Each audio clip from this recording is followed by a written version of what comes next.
現在在這邊是貧民窟的英雄廣場，你也要帶大家看的主題是比較沉重一點的，我們要來追溯一下克拉科夫這邊猶太人的歷史，完整記錄了猶太人被迫害的一些經歷。這裡有33張這個青銅製的椅子，就遍布在這個廣場，紀念這些死去的一些猶太人的。那我也要更深入的了解歷史。在來這裡之前，我特別去追了一下關於這個城市的一個電影故事《辛德勒的名單》，大家有興趣的話也可以去看一下。現在也更了解了整個當初的歷史情況。那我們先來看一下這邊，帶大家看一個猶太人的景點。這裡就是當初猶太人的藥局，在這個藥局也有在電影裡面常常出現過。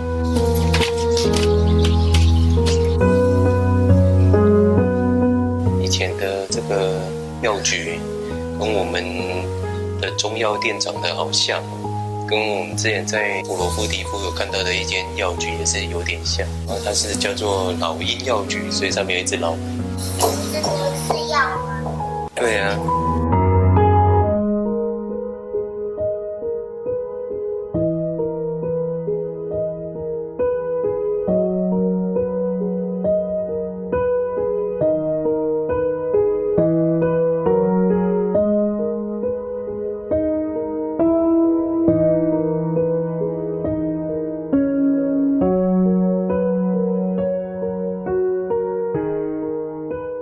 这边就是辛德勒工厂，这裡已經被改成克拉科夫很著名的一個當代博物館。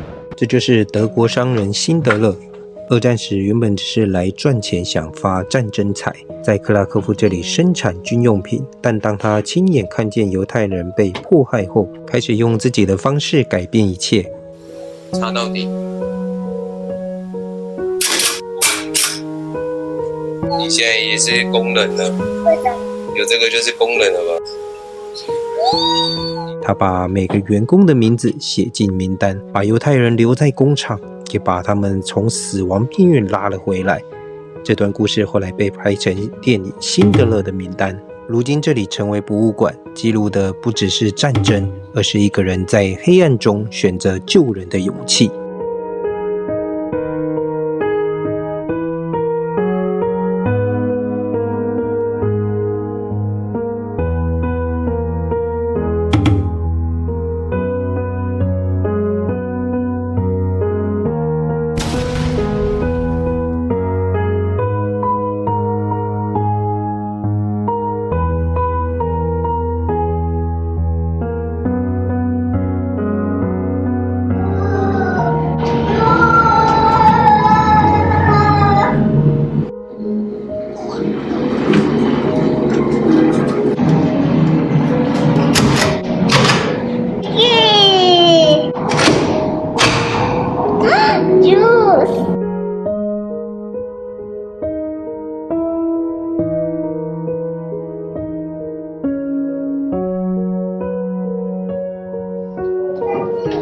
之前工作的时候。对啊。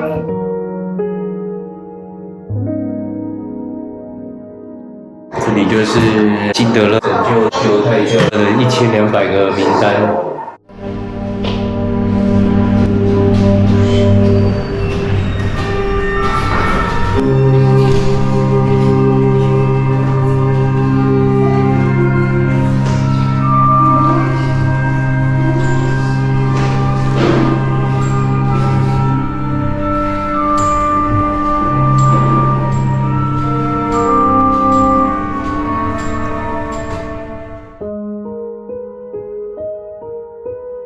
有人把他們的行李把它丟掉了。對，以前的沙漏。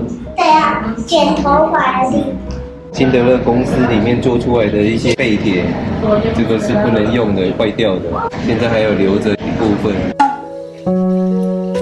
這裡是一個很殘酷的一個歷史的遺跡，在這道牆這邊有許多的猶太人被迫害。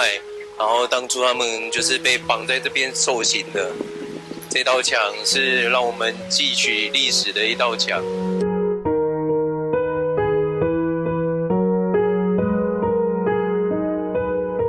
這邊就是是猶太廣場，我們已經來到猶太區了。這邊步行就可以走完所有的猶太人的景點。那我們一起帶大家看一下整個猶太區吧。就在廣場的正下方，這裡就是一間猶太人的博物館，裡面有介紹一些猶太教使用的一些東西。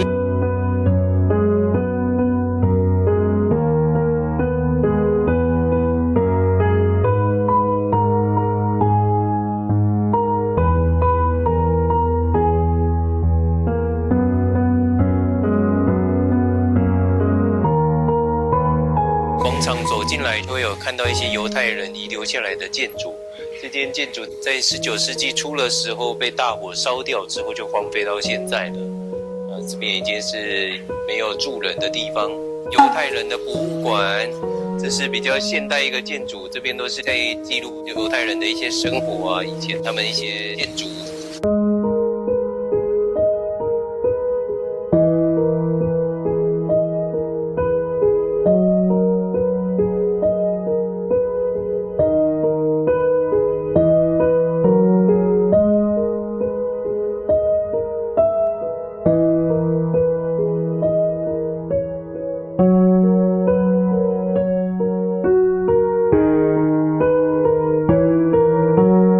這裡就是辛德勒的名單裡面的一個拍攝場景。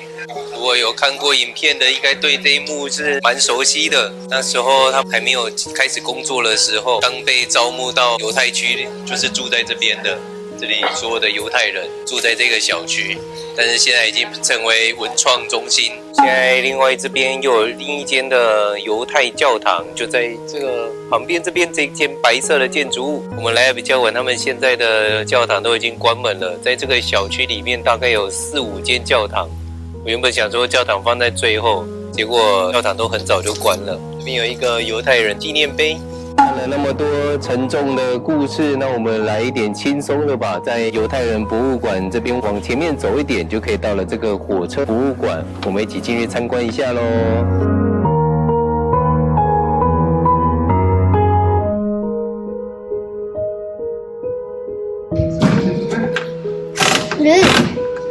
慢一點，慢一點。你看，你出軌了。現在直線了，我可以開快了。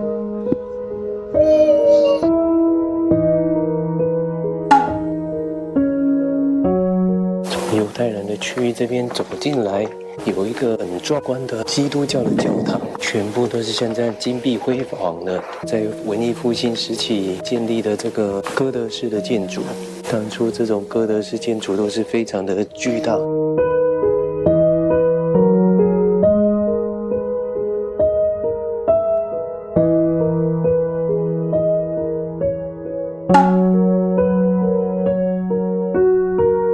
整個猶太區的最尾端這邊有另外一間民族博物館，在裡面有介紹一些波蘭早期的人生活的一些方式，從石器時代然後到現在的一些生活方式。那我們進去參觀嘍。1+1等於2。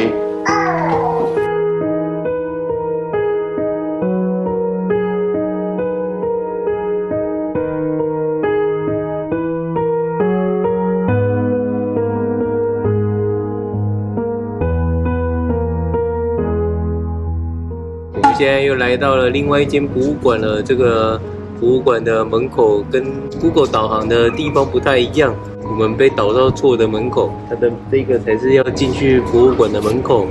這邊是一個蠻現代的建築，我們進去看看嘍。這個博物館看起來有點可怕，裡面都是這種黑色系的。哦，這個小朋友還在瞪，蠻可怕的這個博物館。這個應該是什麼宗教的衣服吧，然後吊的整個上面都是，吊上面像《倩女幽魂》的女鬼一樣。骨頭哦，這裡也有一個人，這個博物館的展覽真的很奇怪，可是這個很黑暗的東西，這裡有一個魔鬼。